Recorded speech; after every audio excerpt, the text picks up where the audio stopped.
24 সালে তারা একজন মুক্তিযোদ্ধা, আমরা তাদেরকে রাষ্ট্রীয় সম্মাননা দিব ইনশাআল্লাহ। আমাদের শহীদদের রক্তের উপর আজকে আমাদের বিজয়। আমি মনে করি আমার মতো সারা দেশের সকল হাসিনা পালিয়ে যাওয়ার পর রাজনীতিতে সক্রিয় হতে দেখা গেছে বাংলাদেশ জামায়াতে ইসলামীকে। দলটি গত 15 বছর হাসিনা সরকারের হাতে নির্যাতিত হয়েছে বারবার। দেশ হাসিনা মুক্ত হলেও ঢাকা বিশ্ববিদ্যালয়ের ছাত্র শিবিরের সভাপতিকে তা নিয়েছিল নানা প্রশ্ন। এবার প্রকাশ্যে এসেছেন ঢাকা বিশ্ববিদ্যালয়ে ছাত্র শিবিরের সভাপতি সাদিক কায়েম। শনিবার সামাজিক যোগাযোগ মাধ্যম ফেসবুকে নিজ টাইমলাইনে এক স্ট্যাটাস দিয়ে নিজের পরিচয় প্রকাশ করেন তিনি। বৈষম্য বিরোধী ছাত্র আন্দোলনের অন্যতম সমন্বয়ক সাদিক কায়েম আন্দোলনরত অবস্থায় নিজের পরিচয় প্রকাশ করেননি। কোটা সংস্কার আন্দোলনের সময় সাদিককে প্রথম সারিতে দেখা গেছে। হাসিনা পালিয়ে যাওয়ার পরও নিজের পরিচয় এতদিন প্রকাশ করেননি ইসলামী ছাত্র শিবিরের এই নেতা। হঠাৎ করেই তার স্ট্যাটাস সামাজিক যোগাযোগ মাধ্যমে ভাইরাল হয়েছে। ওই ফেসবুক পোস্টে সাদিক লিখেছেন, ফ্যাসিস্ট শোষণ শুধু ছাত্র রাজনীতি নয়, রাজনীতির সংজ্ঞাই পাল্টে দিয়েছে। ফেসিবাদে কোনো রাজনীতি থাকে না, রাজনীতি ফেসিবাদের ভাষা। ফেসিবাদ ছাড়া সব বাদ। ইজম ও রাজনীতি ফেসিবাদে অনুপস্থিত থাকে।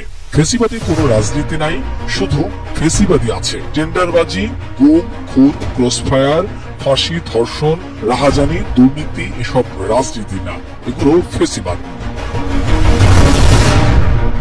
তিনি আরো লেখেন, ইসলামী ফেসিবাদে গত 16 বছরে ভয়ঙ্কর দিনগুলো কিংবা তারও পূর্বের অনাকাঙ্ক্ষিত ঘটনাগুলো রাজনীতির প্রতি তীব্র ঘৃণা সৃষ্টি করেছিল তরুণ প্রজন্মের মধ্যে।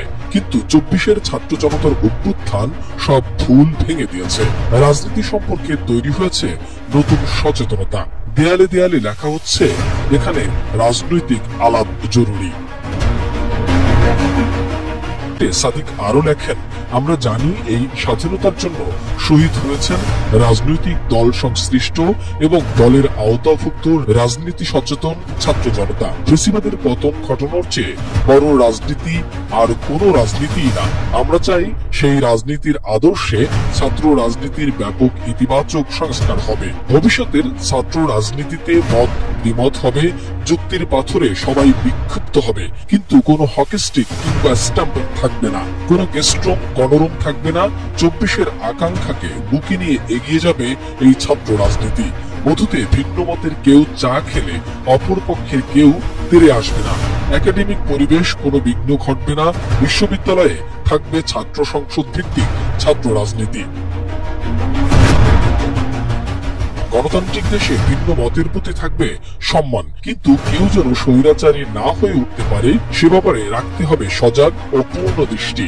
এই রাজনৈতিক সংস্কারে অবশ্যই 24-এর শহীদদের আশা আকাঙ্ক্ষার প্রতিফলন থাকতে হবে, তা না হলে ভেস্তে যাবে আমাদের এই স্বাধীনতা। আমরা চাই ছাত্র রাজনীতির সংস্কার গবেষণা, পলিসি ডায়ালগের মধ্য দিয়ে তা বাস্তবায়িত হোক। এ লক্ষ্যে সবাইকে এগিয়ে আসার আহ্বান জানাচ্ছি। ছাত্র শিবিরের এই নেতা স্ট্যাটাসের নিচে নিজের পরিচয় প্রকাশ করেছেন। সোহাগ বিশ্বাস, এটিএন নিউজ, ঢাকা।